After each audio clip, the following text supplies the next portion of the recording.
నమస్తే, welcome to yo-yo TV. Andhra Pradesh రాష్ట్రంలో రాజకీయాలు ఆసక్తికరంగా మారుతున్నాయి. ఈసారి గెలుపు దిశగా అడుగులు వేస్తూ వ్యూహాత్మకంగా ముందుకు సాగుతోంది వైసీపీ. అభ్యర్థుల జాబితా ప్రకటించే నాటికి అసంతృప్తులు ఉండకూడదని భావిస్తోంది. ఇందుకోసం గెలిచే అవకాశం లేని సిట్టింగ్లకు స్థానచలనం కల్పిస్తోంది. సిట్టింగ్లలో కొంతమందిని ఎంపీలుగా పోటీ చేసేందుకు అవకాశం కల్పిస్తోంది.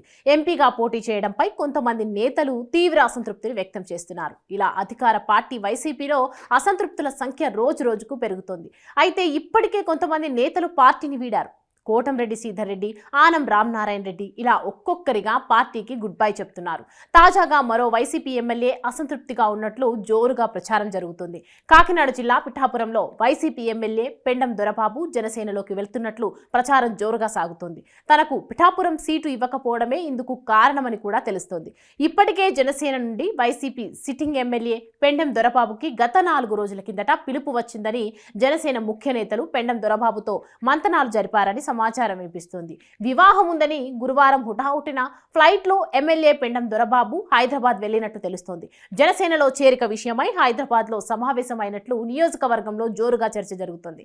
పెండం దొరబాబు అల్లుడు రక్ష రామయ్య ద్వారా మంతనాలు చేస్తున్నారనే అనుమానాలు రేకెత్తుతున్నాయి.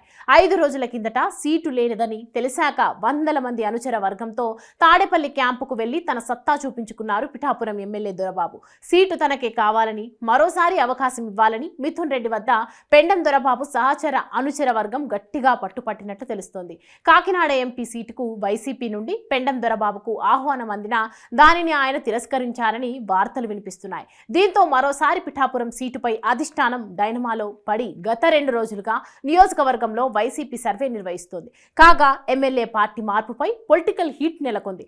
గంట గంటకు రాజకీయ పరిణామాలు మారుతున్నాయి.